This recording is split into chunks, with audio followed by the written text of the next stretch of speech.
بسم الله الرحمن الرحيم. الحمد لله والصلاة والسلام على رسول الله وعلى آله وصحبه ومن والاه. ربنا هب لنا من أزواجنا وذرياتنا قرة أعين واجعلنا للمتقين إماما. برزان الداماني كونفرانس وشكان بريان، السلام عليكم ورحمة الله. جێگای شانازیە و نیشانەیەکی جوانە بۆ وەفاداری کە ئەمڕۆ لە ڕۆژی وەفای شەهیدانی بادینان، ئەو بەڕێزانەی کە بە خوێنی خۆیان نەمامی یەکگرتووی ئیسلامی کوردستانیان ئاودێری کرد و ئیسباتیان کرد کە خۆیان فیداکەن بۆ پەیام و بەرنامەی یەکگرتووی ئیسلامی کوردستان کە خزمەتە بە ملەتی خۆمان و خزمەتە بە ئاین و ئەخلاق و شوناسی نەتەوەیی و ئاینی خۆمان. بۆیە لەم ڕۆژە درود و سڵاو و ڕەحمەتی پەروەردگار داواکەین بۆ ئەو شەهیدە بەڕێزانەی کە 15 ساڵ لەمەوە پێش لە ڕۆژێکی وا لەم شوێنە و لەم دەڤەرە شەهید بوون لە پێناوی بەرنامە و پەیامی پیرۆزی یەکگرتووی ئیسلامی کوردستانە و بوونە سەر قافڵەی ئەم کاروانە. و ئێمە گرنگە کە بە عەمەلی بەکردەوە درێژە دەری ئەو پەیامە بین، ئەو ڕێبازە بین. و ئەمڕۆ لێرە کە دوای 15 ساڵ لەو کارەساتە لەو ستەمەی لە یەکگرتووی ئیسلامی کوردستان کرا، لێرە ئامادەین کۆنفرانسی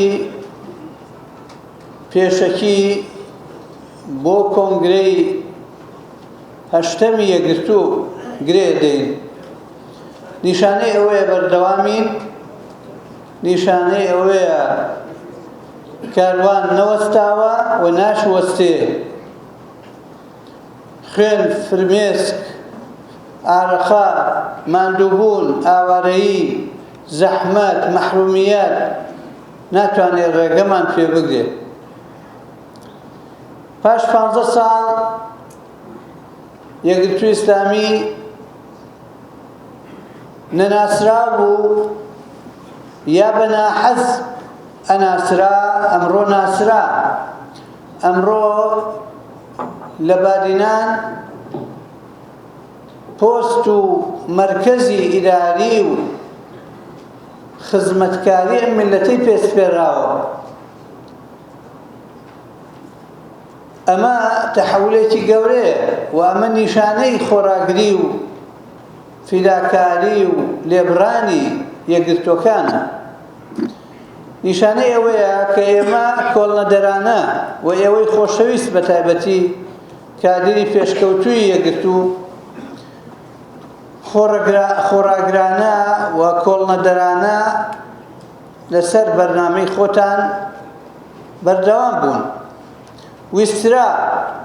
ئەویسترا کۆششیش بۆ ئەوە بوو کە ئینحراف بە ڕێبازەکە بکرێ، کە پەنا بۆ توندوتیژی و بۆ ڕەتفعلی هەڵە بکرێ کە نەکرا. ئەویسترا کە ئەم یەکگرتووە لە ڕێبازی میانڕەوی خۆی، لە ڕێبازی هاوسەنگی خۆی، لە ڕێبازی تەوازن و ئیعتیدال و وەسەطیەت لابدا. نەتوانراوە وای لێ بکرێ و بەردەوام بوو. ئەمڕۆ لە کوردستانە سەمامی ئەمان و گەرەنتی میانڕەوی ئیسلامی و تێگەیشتنی دروست و میانڕەوانەی ئیسلامی لە کوردستانە کلیلەکەی لای یەکگرتووی ئیسلامی کوردستانە و ئەمانەکەیشی لای ئەوە.